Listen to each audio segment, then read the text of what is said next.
Dito nga pala mga kutipay, bibigay nga pala ako ng konting tutorial. Pinakamadaling pamamaraan sa paggupit ng burst plate. Tara, samahan niya ako, let's go. Unang-una nga niya mga kutipay, gumamit nga pala tayo ng number 3 guard. Open natin. Tapos kukunin lang natin yung paletres rito sa likod. Mag-debulk lang tayo rito ng bagya. Yan, ito lang yung pinakamadaling pamamaraan sa paggawa ng burst plate.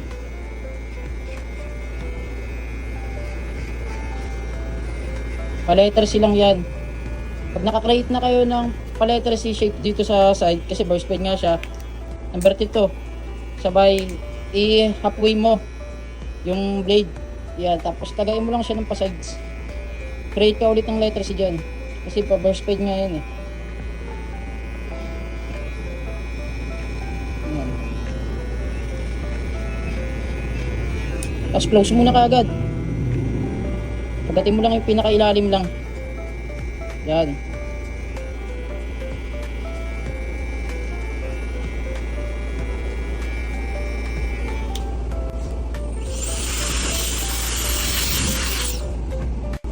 Pagkatapos ng mga kutipay, balahan natin ng uno open. Open lang yan. Ganun pa rin. Flick out lang yung agad natin dyan.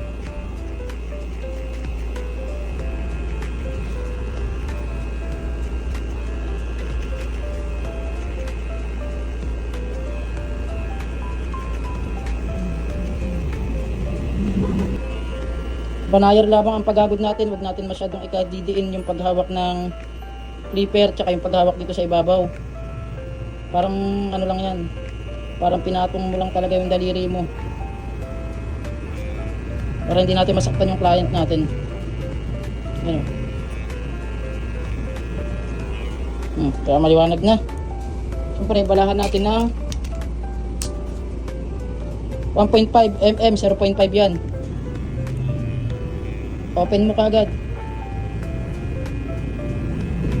Tatlong ipin lang yung papakagatin natin dyan, yung dulo-dulo lang. Yung mga dark spot lang yung susungkitin natin dyan.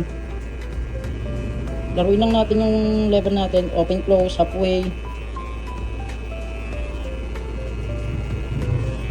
Kung saan lang may madilim, yun ang sikwat-sikwatin natin.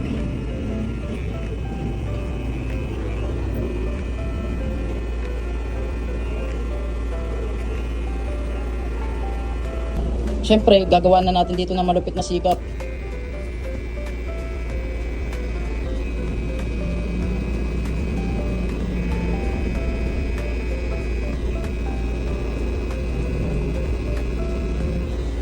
Tanggalin na natin itong pinakailalim.